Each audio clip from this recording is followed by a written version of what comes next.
Yeah, well, as to Mr. Todd and his strange allegations, which were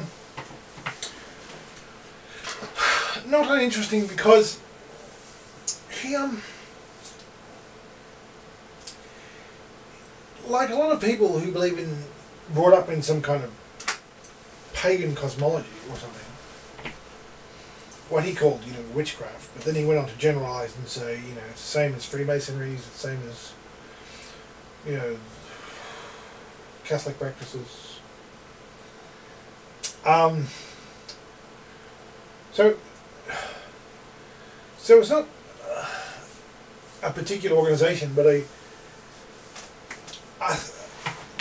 theoretical cosmology underlying paganism, which ought to be talked about because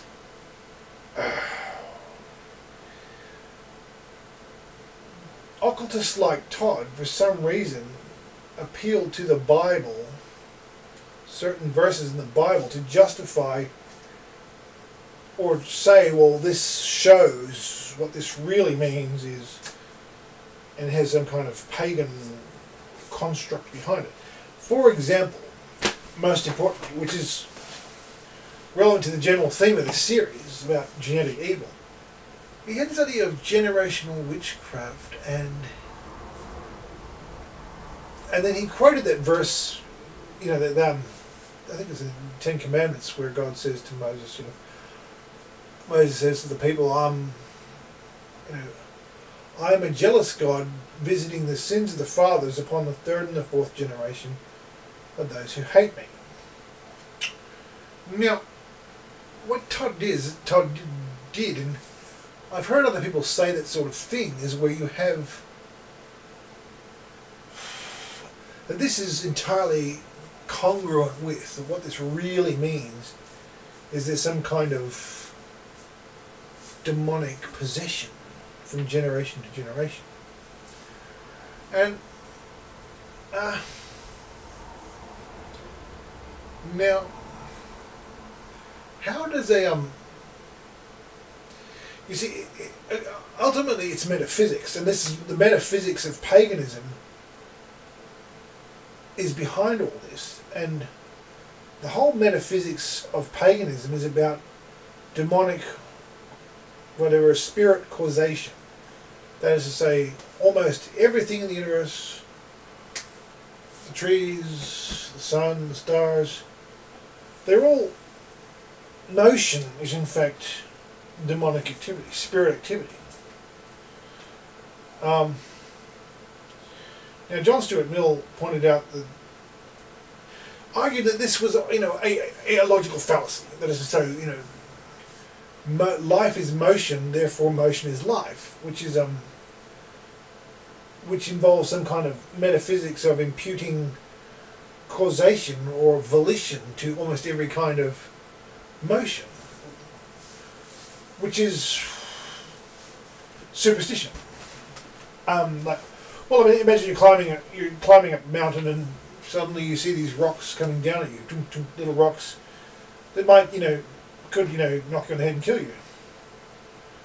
And so it's fairly easy for the mind to see in the motion of these rocks some kind of malevolent activity of some kind of invisible spirit. And so but this general sort of logical fallacy that life is motion, therefore all motion is life, is, but this is almost, I think, precisely what goes on in the minds of pagans, where they attribute almost everything in the universe to spiritual demonic activity, whatever. And so what a witch or something does is they plugs into the spirits or whatever that are running the show, and so therefore they can tinker with the universe, like Darth Vader, throwing things, or using the Force to throw things, or throw fridges at people, or Luke Skywalker using the Force to take his X-Wing fighter out of the swamp, or whatever, this sort of magical powers. Now, science says that a lot of phenomena are governed by predictable rules.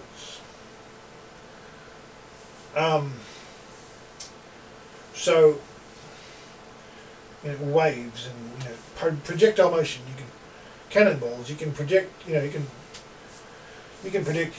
How fast they're going to go, where they're going to land, how high they're going to go, and this is predictable and it's repeatable, and it's the science of artillery or gunnery. But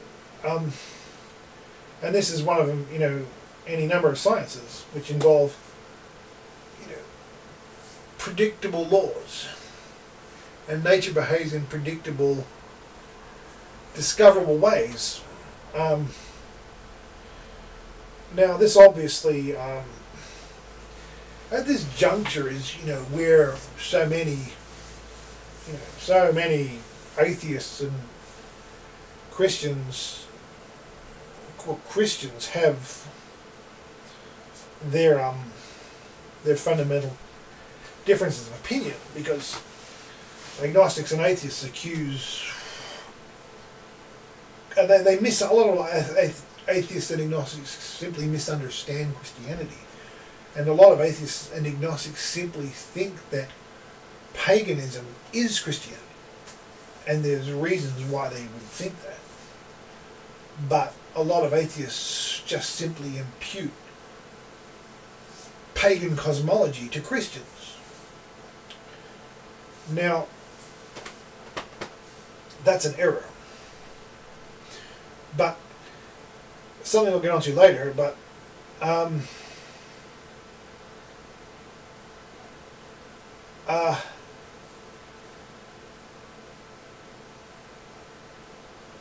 Christian view is that God ordains all things, and he runs the universe according to his pleasure, but there's no, the Bible typically doesn't actually fill in the gaps as to by what mechanism that is done, whether it's through scientific laws and the whole argument about miracles. But what you see in like paganism,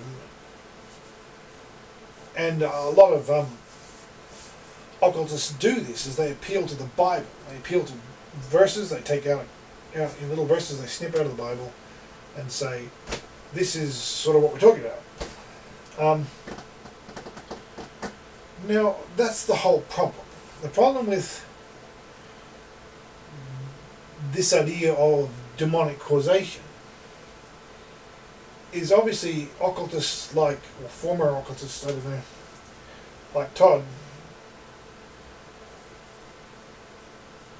See, they were entirely confused about whether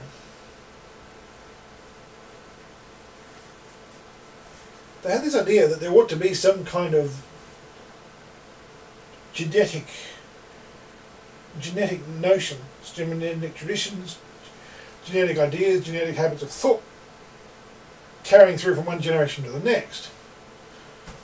But not just saying, oh well, they were brought up in a certain community which had certain ideas, and Todd himself confesses that he'd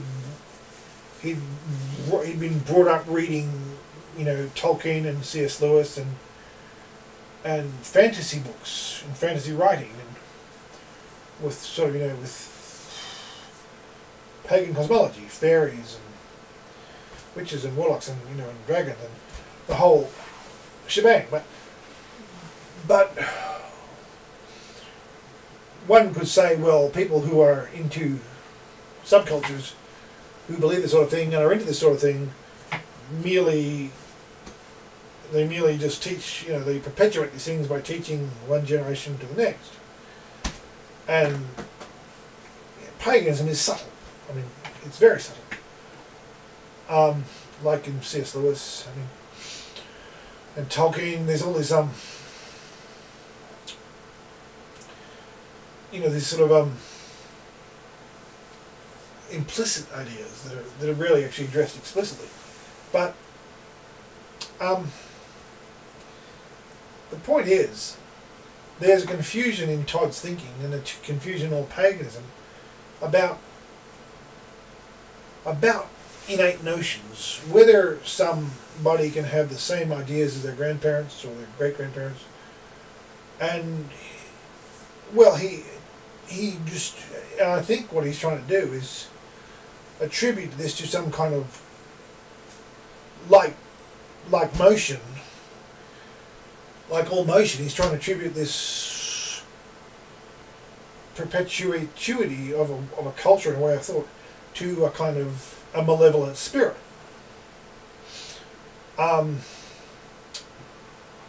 Which is, again, a logical fallacy, but an important one that's worth noting because, it's a central confusion in paganism about innate ideas and the continuance of a pagan culture. Now,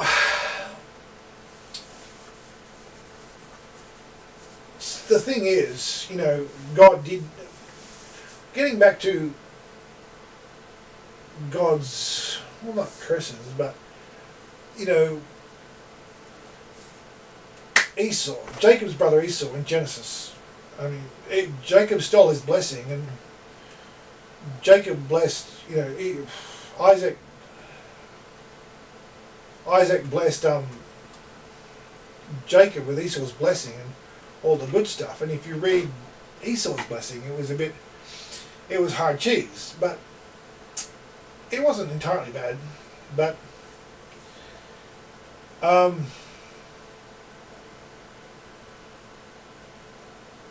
the thing about this rabbinical theology of cursing and blessing, they do try to associate some kind of genetic path and some kind of genetic train, or which is associated with this cursed or blessing. That's to say, Esau's descendants were cursed in a way, but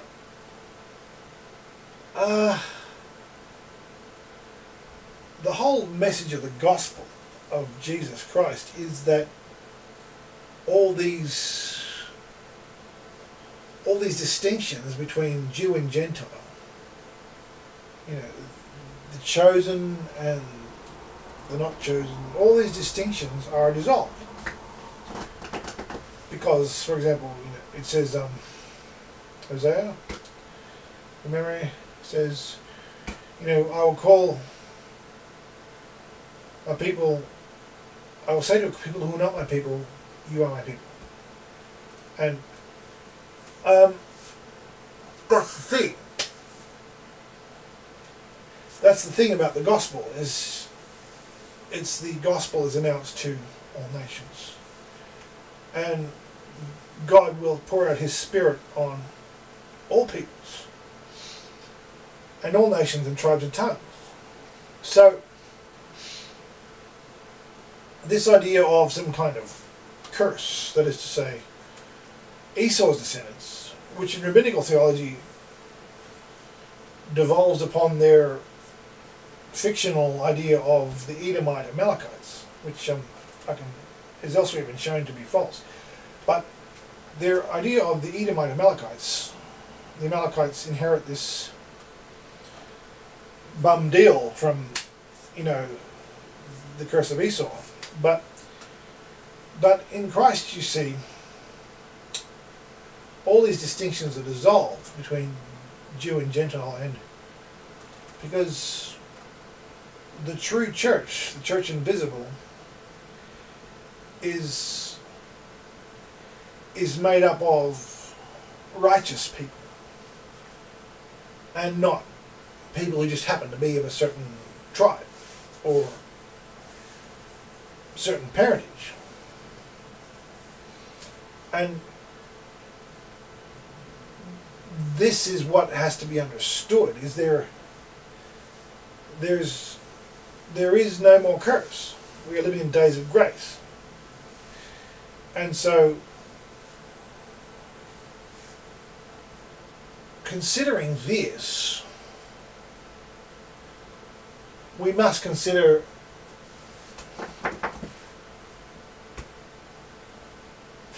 there's no children of the devil and children of God. There's just simply truth and falsehood.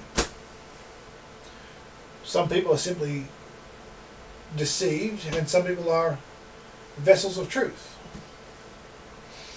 And it's really dependent on your, as I said, your genetics.